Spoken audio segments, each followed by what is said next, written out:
أعوذ بالله من الشيطان الرجيم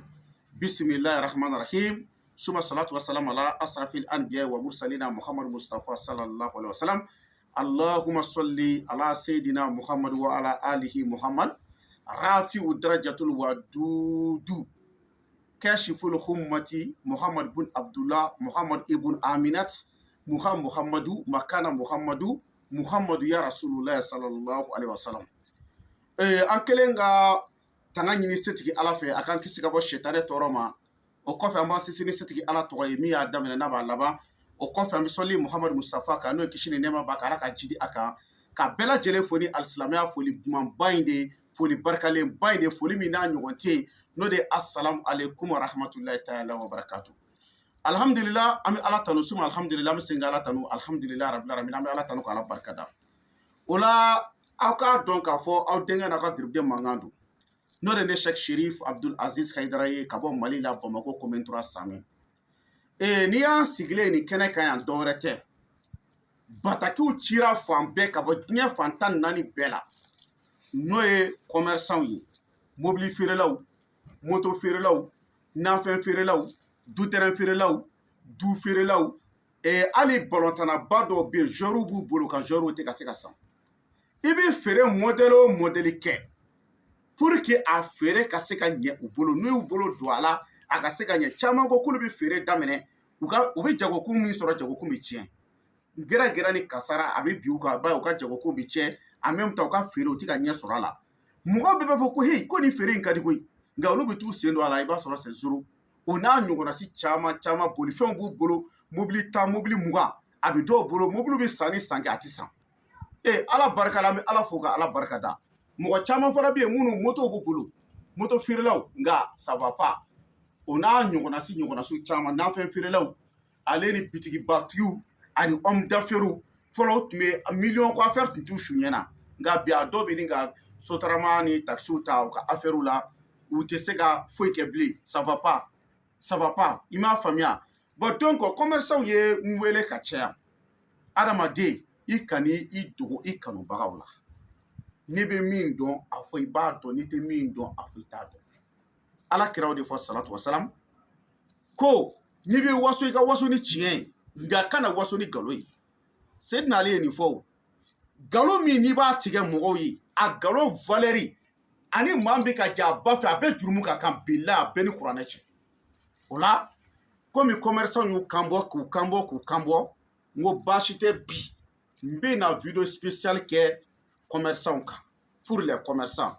Bon, je vais essayer de traduire ça un peu en français. Comme il y a plusieurs de mes abonnés qui me disent Haïdara, nous on ne comprend pas, Djoula, on ne comprend pas votre langue. Il faut essayer de nous expliquer dans votre vidéo en français. Donc, les abonnés, vous-même, vous connaissez, vous m'avez appelé plusieurs fois. Il n'y a pas de problème. Donc, il y a plusieurs commerçants qui m'ont appelé pour les recettes de la commerce, pour qu'ils puissent marcher, leur commerce peut être développé, peut être évolué, et puis encore, ils ne trouvent pas les clients. Donc la manière dont il peut y avoir beaucoup de personnes, beaucoup de clients, qu'ils soient aimés par les clients, ils m'ont dit de leur donner cette recette. Donc grâce à ça, on est là aujourd'hui. Donc les gens qui comprennent le français, vous avez compris très bien notre thème aujourd'hui. Donc en sigilé au hokum de Konana, au la Bible,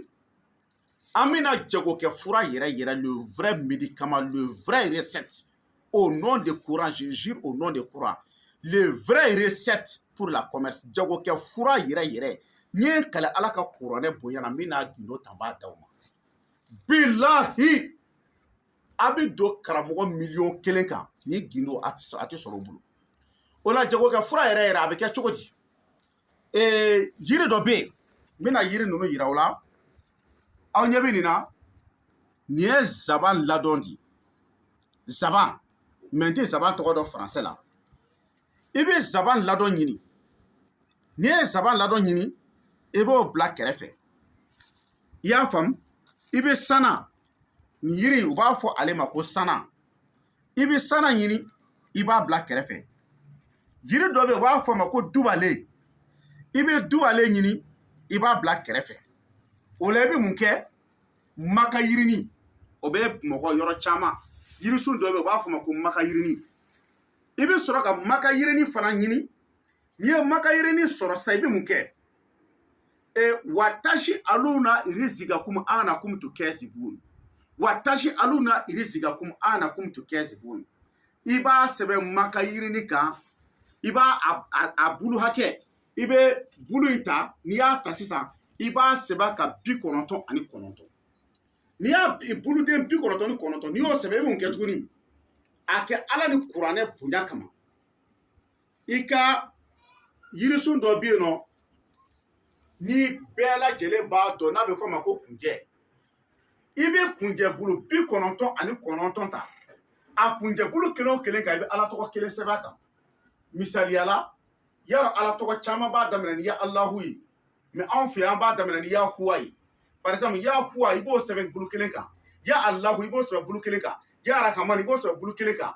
ya rahim ya malik ya kudus ya salam ya mumin ya muhamin ya aziz ya jabbar ya mutakabir ya kalik ya baru ya musawir ya gafar ya gahar ya wahab ya razak ya fataw ya alim ya qabir ya bashir ya kafir ya rafiu ya muizu ya muzul ya sami ya bashir ya kam ya dlo ya latif ya kabir ya hafizu ya mugitu ya asib ya jalul ya karim ya rakib ya mujib ya wasiu ya majid ya baishu ya shadu ya haku ya wakilu ya qawi ya matin ya wali ya hamidu ya musi ya mubdi ya muidu ya munyi ya mumitu ya hayu ya qayyum ya majid ya waqid ya samad ya qadir ya muqtadir ya muqaddim ya muakhir ya wali ya kir ya zahir ya batin ya wali ya mutaali ya baru ya tawab ya mutakim ya afu ya raufu ya malikul mulki ya zul jalal wal ikram ya muksitu ya jamu ya kanu ya muguni ya duru ya nafi ya nuru ya hadi ya badu ya bagi ya wari sharashudu ya sabur ibini sebe alatu ibo sebe ibini kelengele sebe kunjabulu kelengele kan fo 99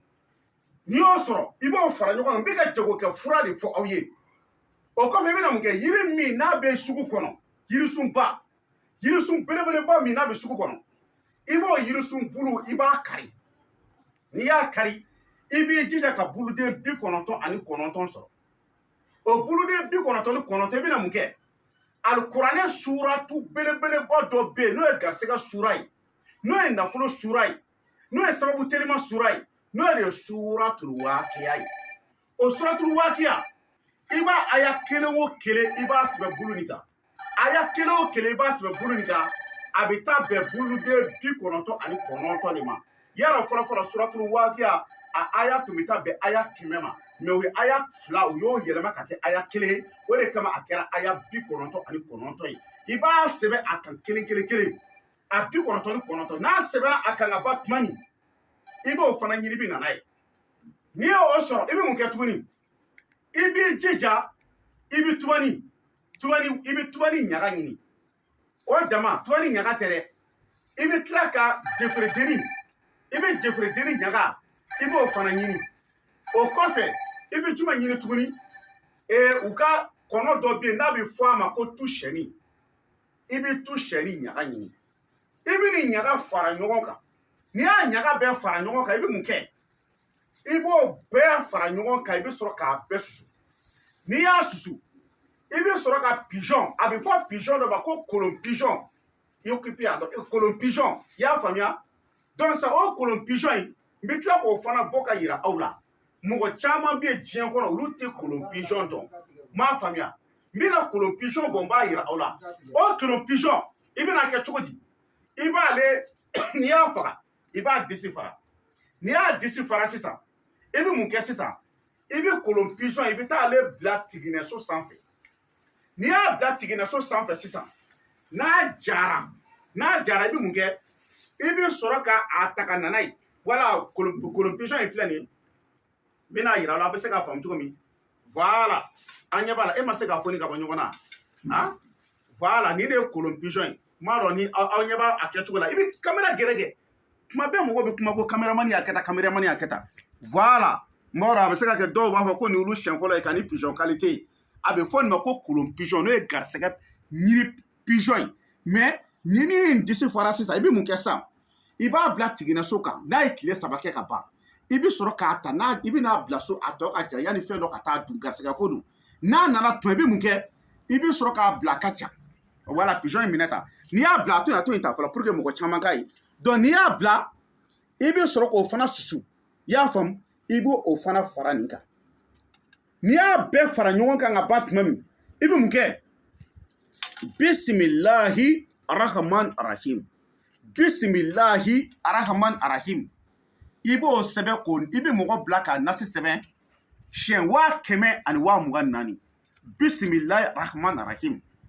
i b'o nasi fara ɲɔgɔn kan i bɛ sɔrɔ k'o bɛɛ fara fura in kan ka sɔrɔ k'a bila k'a ja so kɔnɔ n'a jara tuma min na ala kama barikante dɔɔni ɲini i k'a fara a kan sugu buguri o dɔɔni ɲini i k'a fara a kan tigɛnɛso buguri o dɔɔni ɲini i k'a fara a kan ala kama a dɔɔni tinba tasuma na bani n'i y'a dɔɔni ta k'a kɛ tasuma na ta walahi n bɛ min fɔ aw ye ala de tɔgɔ ko wahidul kaharu komi maa dɔ ni tasuma bɛrɛ bɛ nin na wala tasuma b'a la wala ɲɛ t'a la bien sûr wala a bɛ b'an bolo ɲɛ b'a la bon n'i ye nin kɛ n'i y'a kɛ tasuma na tantɔ a kɔrɔ ta sisan a sisi min bɛ ka bɔ ni commerçant o commerçant jagokɛla o jagokɛla tulo b'i na n'i ye nin dɔɔni sɔrɔ k'a kɛ tasuma na k'i bolo wusu n'a ye n'i ye kale ala ka kuranɛ bonya na o don e b'a fɔ ko ko wɛrɛ bɔr'i ye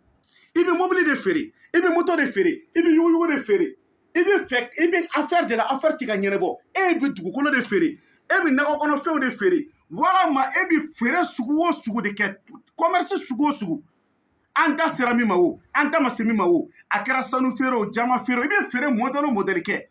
n'i y'i sɔrɔ i k'a kɛ tasuma na k'i bolo wusu a la a bɛɛ ni kuranɛ cɛ a don sanni bɛ kɛ i kunna diɲɛ bɛɛ ka ban diɲɛ bɛɛ ka ban n'i ye kale ala ka kuranɛ bonya na a don sanni bɛ kɛ i kunna ne Sheikh Sherif Abdulaziz Aidara ko don an y'a ɲɛɲini k'a bila basikili bɛɛ kan k'a dɔn pewu jagokɛ wusula bilahi libanɛ tulobilenw bɛ n'a minɛ ne bolo libanɛ tulobilenw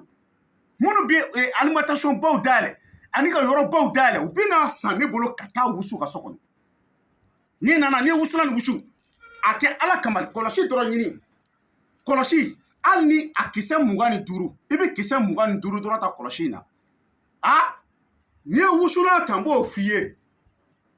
ni mɔgɔ n'i y'a daminɛ n'i y'a wusu tasuma na ni client y'a daminɛ ka sumaya kɔlɔsi in ta i b'a fɔ i da jukɔrɔ 25 n'i y'a fɛn fɔ 25 dɔrɔn a bila a bɛɛ ni kuranɛ cɛ i bɛ mɔgɔw natɔ ye i bɛ mɔgɔw natɔ ye bon sisan n'a y'a daminɛ ka sumaya ni client y'a daminɛ ka sumaya n bɛ tila ka tɔgɔ in f'i ye mais o tɛ fɔ kɛnɛ kan nin cogo la n b'o f'i ye o ye gindo ye izumulu azamu don mais n t'a fɔ nin cogoya la i b'a wurudi n'a tigi i b'a fɔ 25 dɔrɔn i bɛ mɔgɔw natɔ ye i m'a faamuya bon ala n'a kira barika la ni e maa ko i bɛ se nin na e yɛrɛ bɛ ten mɔgɔw ma kan ka tigɛ i la wa ne bɛ sigida min na e bɛɛ ɲininka jama delila ka tigɛ yan wa adamaden ji kunnafolo tɛ kunun mɔgɔ bɛ kuma wɛrɛ fɔ ye karamɔgɔya k'a bɛɛ ni kuranɛ cɛ mɔgɔ hakɛ min na ne yɛrɛ fɛ karamɔgɔya la yan n'u bolodaw ti ye o ɲɛdaw ti ye sujɛtiw b'u sen na n'i ye nkalon tigɛ ala ka n don jahanama kɔnɔ bilayi a mɔgɔ dɔw b'u sigi video la k'a fɔ ko moriya man ɲi mais a bɛɛ ni kuranɛ cɛ an bɛ fɛn ta ka d'u ma u bɛ na anw fɛ an bɛ baara k'u ye commerçants b'a kalama a caman tɛ bitigiw feere u t'a dɔn u ko k'a dara an b'a fɔ ko e bɛ ka min fɔ an kan t'o ma mais ka taa fɛn dɔw worow ni fɛnw tu fɛnw na an k'o de man ɲi n'o tɛ ninnu ye yiriw de ye ala ye ninnu dama an ka mɔgɔ ɲɛ n'a ye de ou bien ala ye nin fɛnw dama an ka mɔgɔ tubabu tɛ ne ka nɛgɛkuru fara ɲɔgɔn kan ka kɛ avion yan mɔgɔ bɛ ban ka don a kɔnɔ wa contrôle tɛ na ka nɛgɛkuru fara ɲɔgɔn kan ka kɛ casque ni fɛnw ye mɔgɔ tɛ k'a don wa donc ala ye fɛnw d'a ma an yɛrɛ k'anw yɛrɛ mɔgɔ ɲɛ n'a ye de i m'a faamu bon jagokɛ fura tɛ tɛmɛ nin ka diɲɛ kɔnɔ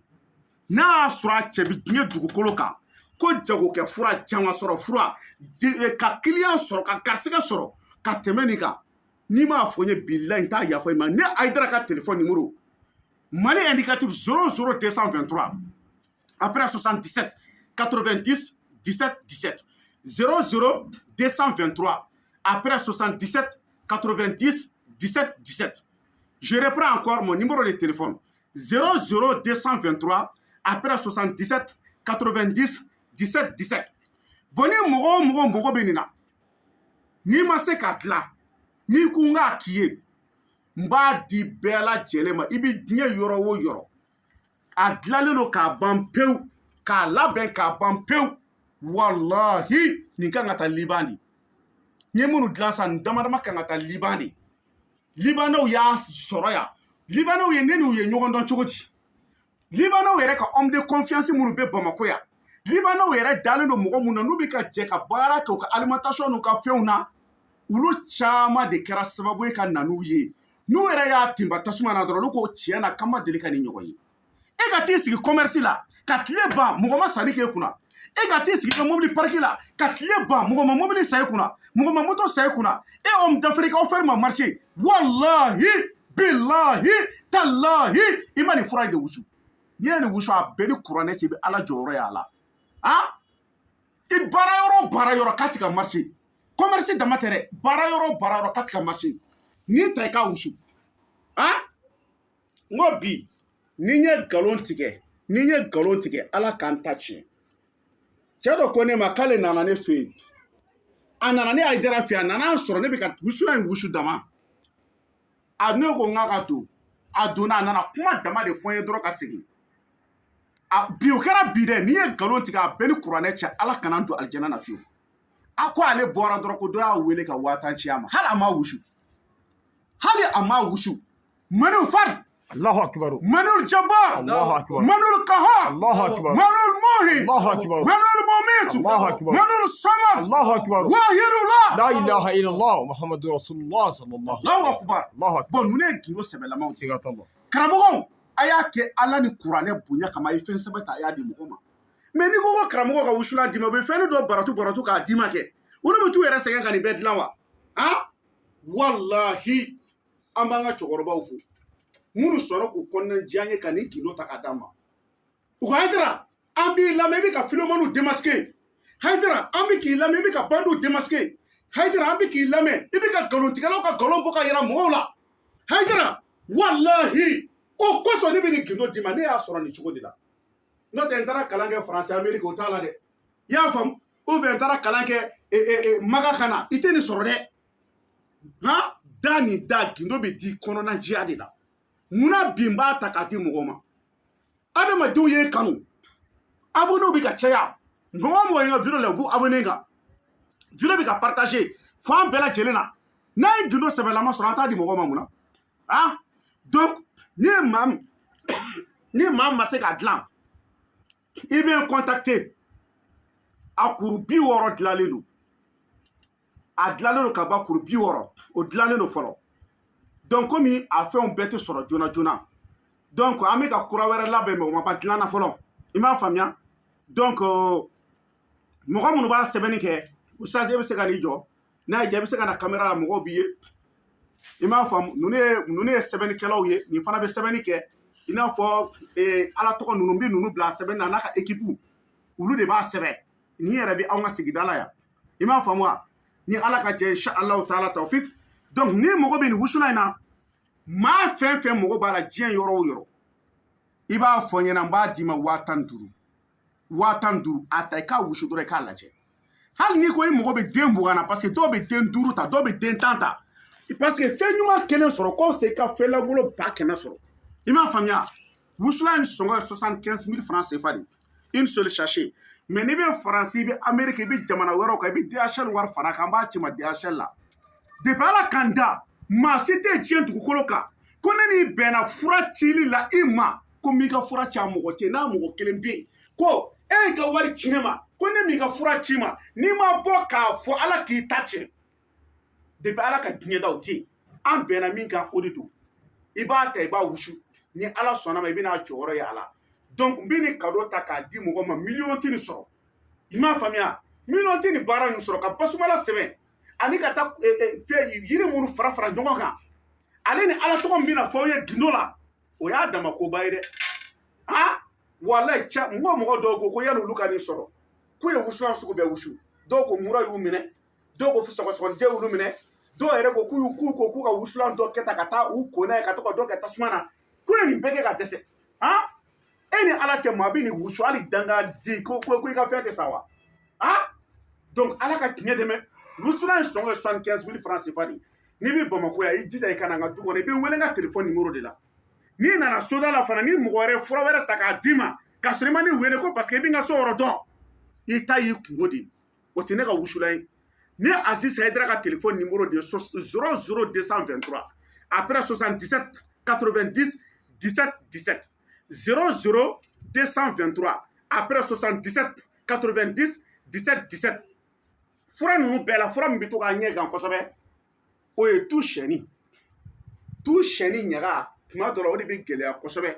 an bɛ mɔgɔw ci ka taa fo kani kɔnbole n'i sera kani kɔnbole kulu la yen tu siyɛnni caman de bɛ yen an ka correspondant minnu bɛ yan olu de minnu bɛ yen nɔ an b'a f'u ye olu de b'a di mobilitigiw ma ka na n'a ye a foro de bɛ kani kɔnbole kulu la tu siyɛnni bɛ fan bɛɛ ye donc minnu yɛrɛ tulo bɛ n na minnu bɛ bɔ olu b'a dɔn ala k'an bɛn sababa ma o tuma donc an bɛna video wɛrɛ min kɛ ka yira u la nin kɔfɛ n bɛna minan lankolon sigi filimolu ka baara don dɛ mais a bɛ kɛ dɔw kɔnɔ ko ayi ko ala yɛrɛ de nana quoi tellement que a bɛna kɛ kabako y'u ma n bɛna show lankolon sigi duguma fini jɛman sanfɛ bɛɛ b'a ye a don n bɛ sɔn ka Mali maillot don n kan na pour que foyi kana se ka traverser quoi mais n bɛna kabako kɛ show in kɔnɔ wallahi aw b'a fɔ ko jako dɔnni ye tiɲɛ mais nkalon don dɔnni tiɲɛ ye ninnu de ye ka fɛn dɔ dɔn ɲagami ka yira aw la wa o tɛ dɔnni ye dɛ ninnu ye dɔnni tiɲɛw ye i m'a faamuya donc halisa n bɛ n ka téléphone numéro di mun na ni mɔgɔ ma se yɔrɔ min ma i b'a fɔ n ye n b'a lakali ye i ka se k'a faamu sinon n y'a bɛɛ expliquer ni a Aidara ka téléphone numéro de 00223 après 77 90 17 17 00223 après 77 90 17 17 ala k'an bɛn sɔgɔma ma an b'a ɲini ala fɛ tuma bɛɛ an ka hakili to ala kira ka kuma na salatu wasalam ko n'i ye fɛn o fɛn di ni ɲuman don a fɔ ala maa minnu ka hɛrɛ b'a la ala k'a to olu k'a sɔrɔ maa minnu ka hɛrɛ t'a la ala kana sɔn olu k'a sɔrɔ ala k'an bɛn sɔgɔma ma subahana rabbika rabbil izzati amma yasifun wa salamun alal mursalin alhamdulillahi rabbil alamin